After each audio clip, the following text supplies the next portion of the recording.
சித்தியும் ஜெயில இருந்து தப்பிச்ச அந்த திருடனும் நெருக்கமா இருந்ததை நான் பார்த்தேன். நீ எங்க வச்சு அவங்கள பார்த்த? நம்ம ஊர் எல்லையில இருக்கிற பிரிட்ஜுக்கு பக்கத்துல ஒரு பாலடைஞ்ச பங்களா இருக்குல்ல, அங்கதான் பார்த்தேன். அந்த இடத்துல என்ன பண்ணிட்டு இருந்தாங்க? அவங்க 2 பேரும் புருஷன் பொண்டாட்டி மாதிரி நெருக்கமா இருந்தாங்க.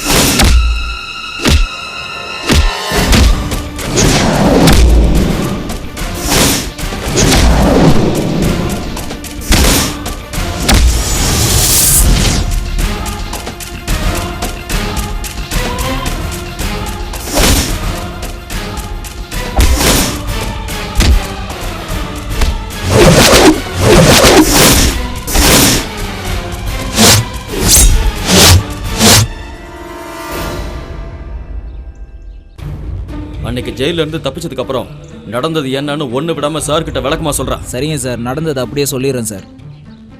கேசவ் சொல்லு. சொல்கிறேன் சார். செல்ல இருந்து தப்பிச்சு பக்கத்தில் உள்ள வீட்டுக்கு தான் சார் போனேன். பெருசாக ஒன்றும் தேரல. அங்கே கிடைச்சது 3-4 ஜோடி ட்ரெஸ்ஸு, ஒரு மொபைல் ஃபோனு, அப்புறம் கொஞ்சம் பணம், அப்புறம் ஒரு கத்தியும் கிடச்சிது சார். அப்புறம் நான் போனது கொஞ்சம் தூரமாக உள்ள வீட்டுக்கு சார்.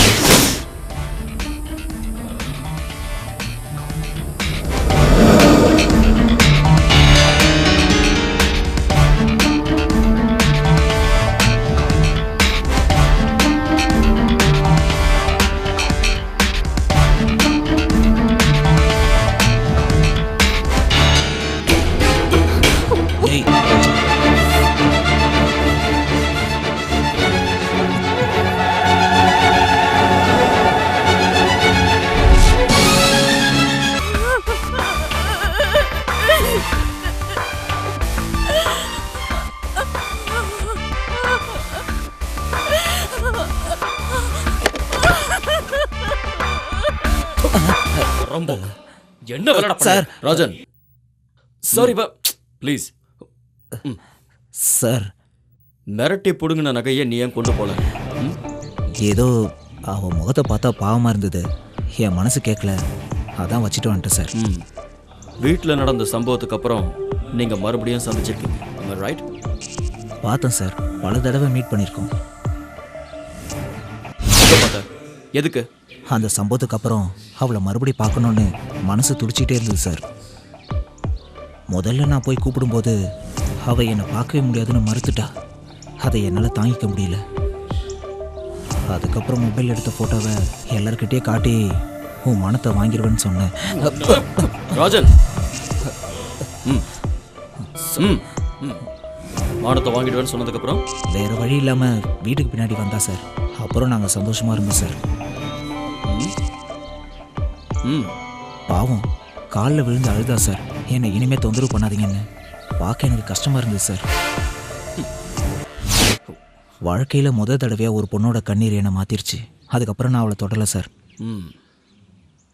இப்போ எப்படி 2 பேரும் செட் ஆயிட்டீங்களா? ஐயோ அப்படிலாம் ஒன்றும் இல்லை சார். அவள் ரொம்ப பாவம் சார். என்னடா இல்லை, என்ன பாவம்? உன் மேலே அக்கறை இல்லாம தான் அந்த பொண்ணு உன்னை காப்பாத்துறதுக்காக இந்த சார் தலையில் அடிச்சாளா? அது இவர் என் கழுத்தை பிடிச்சி நெரிக்கும் போது நான் செத்து போயிடக்கூடாதுன்னு, அதை தவிர வேற எந்த காரணமும் இல்லை சார். நீ சொல்ற காரணத்தை நம்ப முடியலையே. அதான் சார் உண்மை. இப்போ உண்மையை சொல்லிடுவான் சார்.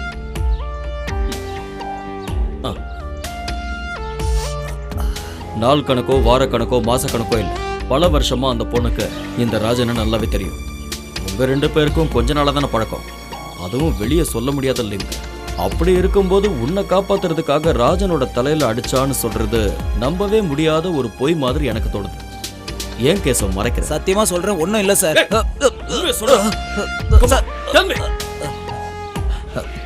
சொல்றேன் சார். நான் மிரட்டினப்ப அவ மறுபடியும் என்னை பார்க்க வந்தா சார். பல தடவை வந்திருக்கான்னு சொல்ல. ஆமா சார். மறுபடியும் அவளை அனுபவிச்சிருக்க. ஆமாம் சார். அப்புறம் அவளே வர ஆரம்பிச்சிட்டா. ஆமாம் சார்.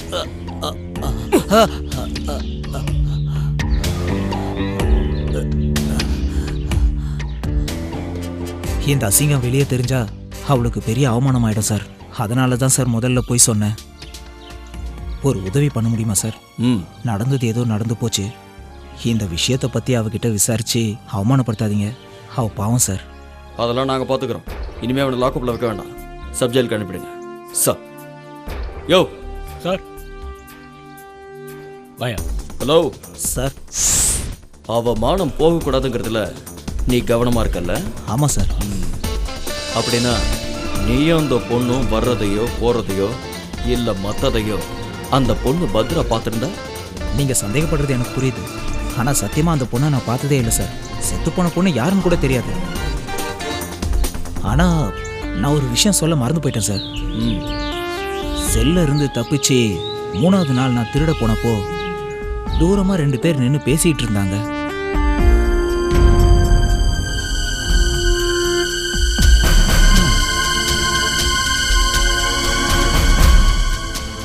அவங்க யாரு? தூரத்துல இருந்து பார்த்ததுனால தெரியல. அதுக்கப்புறம் 3 நாள் கழிச்சு மலையடி வாரத்தில் ஒரு பொண்ணோட பாடி கிடைச்சதுன்னு கேள்விப்பட்டேன். போ.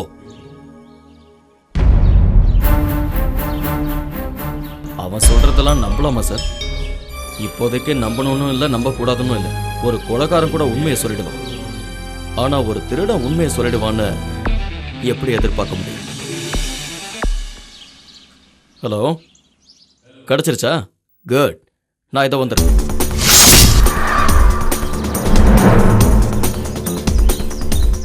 சார், லோக்கல் போலீஸ் அவங்க அம்மா ஃபாலோ பண்ணி சசி ஒளிஞ்சுக்கிட்டு இருந்த இடத்த கண்டுபிடிச்சிட்டாங்க. விஷயம் தெரிஞ்சதுமே அவனை கோழி அமுக்கிற மாதிரி அமைக்கிட்டேன். Okay, come.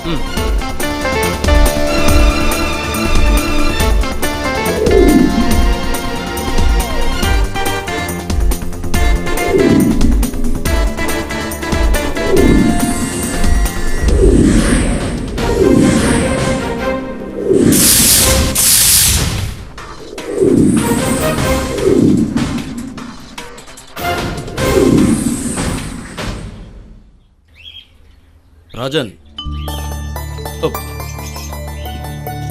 சார், கொஞ்சம் இங்க வாங்க. Good morning sir. Good morning. Urgent எதுவும் இல்லைன்னா கொஞ்சம் பேசலாம்னு நினைக்கிறேன். நாங்கள் ஏன் கெட்டப்பு மாற்றிட்டு வந்தோன்னு டைம் வரும்போது சொல்கிறேன்னு சொன்னால? ஆமாம் சார், இப்போ அதை சொல்கிறதுக்கான நேரம் வந்துருச்சு சார். ஒரு லெட்டர்னால தான் கிரைம் பிரான்ச் இந்த கேஸில் இன்வால்வ் ஆச்சு. முருகன் எழுதின நோ அது இல்லை. நான் ஒரு இன்லைன் லெட்டரை பற்றி தான் சொல்கிறேன். பிரகாஷ், அந்த லெட்டரில் கண்டென்ட் இவ்வளோதான். பத்ரா எப்பவும் தற்கொலை பண்ணிக்க ட்ரை பண்ணுறவன்னு, தான் லவ் பண்ணுற பையன் தன்னை ஏமாத்திடுவானோன்னு பயமும் துக்கமும் அவளுக்குள்ளே இருந்திருக்கு. அதனால பத்ரா தற்கொலை பண்ணியிருக்கலாம். வந்தது மொட்டை கடுதாசி தான். எழுதின ஆளோட பேரோ அட்ரஸோ இல்லை. ஆனால் போஸ்ட் பண்ணியிருக்கிறது இங்கே இருந்தான். மொட்டை கடுதாசியாக இருந்தாலும் அது மேலே இருக்கிற அட்ரஸில் தான் விஷயமே இருக்கு. ஏன்னா சிட்டியில் தங்கி இருக்கிறவங்களுக்கு டிஜிபி ஆஃபீஸ் அட்ரஸ் கிடைக்கிறது அவ்வளோ சுலபம் இல்லை. அப்போ சிட்டியிலேருந்து 300 கிலோமீட்டர் உள்ளே இருக்கிற இந்த கிராமத்தில் இருந்து இந்த பின்கோடை தெரிஞ்சவங்க ஒருத்தங்க இருக்காங்கன்னா, அதுவும் எழுதினவங்க ஒரு பொண்ணாக இருந்தா? இந்த லெட்டரை பார்த்ததுக்கு அப்புறம் தான் கிரைம் பிரான்ச்சுக்கு விஷயமே புரிஞ்சது. போலீஸ் இன்வெஸ்டிகேஷனை கன்ஃபியூஸ் பண்ணுறதுக்கு முயற்சி பண்ணுறாங்களோன்னு தோணுச்சு. லெட்டர் எழுதி வச்ச பொண்ணோட நோட் புக்கு தான் இது. 2லையுமே ஹேண்ட் ரைட்டிங் ஒரே மாதிரி தான் இருக்கு. டெஸ்ட்டில் அதை நாங்கள் கன்ஃபார்ம் பண்ணிக்கிட்டோம்.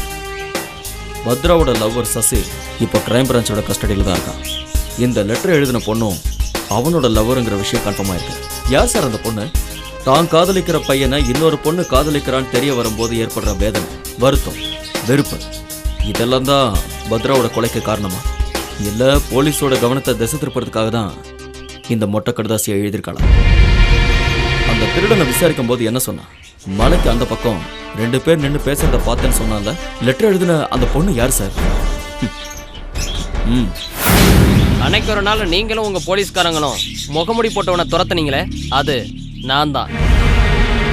நான் இந்த நோட் புக்கை எடுக்கிறதுக்காக தான் அன்னைக்கு உங்க குவார்டர்ஸ்க்கு வந்தேன்.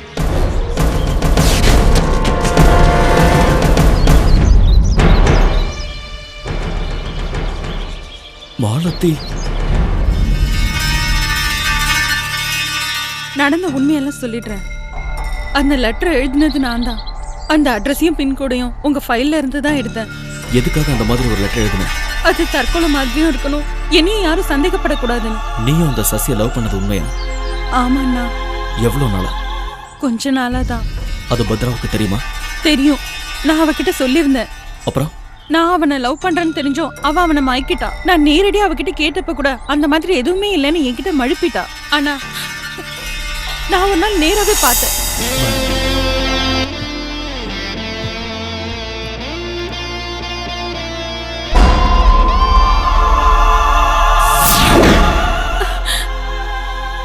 நான் கண்ணால பார்த்தத பத்தி அவகிட்ட கேட்டேன். நீ எல்லாம் ஒரு ஃப்ரெண்டாடி? என்னடி என்ன பார்த்து இப்படி கேக்குற? கையெடு. நான் லவ் பண்றது தெரிஞ்சோ அவனை கட்டி பிடிச்சிட்டு நிப்பியா? என்ன லவ் பண்றேன்னு முதல்ல அவன் தானே வந்து சொன்னா. உன்னை பத்தி நான் அவன்கிட்ட கேட்டதுக்கு நீ அவனுக்கு ஒரு நல்ல ஃப்ரெண்ட்னு சொன்னாண்டி. ஒரு வார்த்தை என்கிட்ட கேட்டிருக்கலாம்ல. என்ன சொல்ற? நான் லவ் பண்றதுக்கு உன்கிட்ட வந்து பெர்மிஷன் கேட்கணுமா? டென்ஷன் ஆகாம நான் சொல்றது கொஞ்சம் நிதானமா கேளு.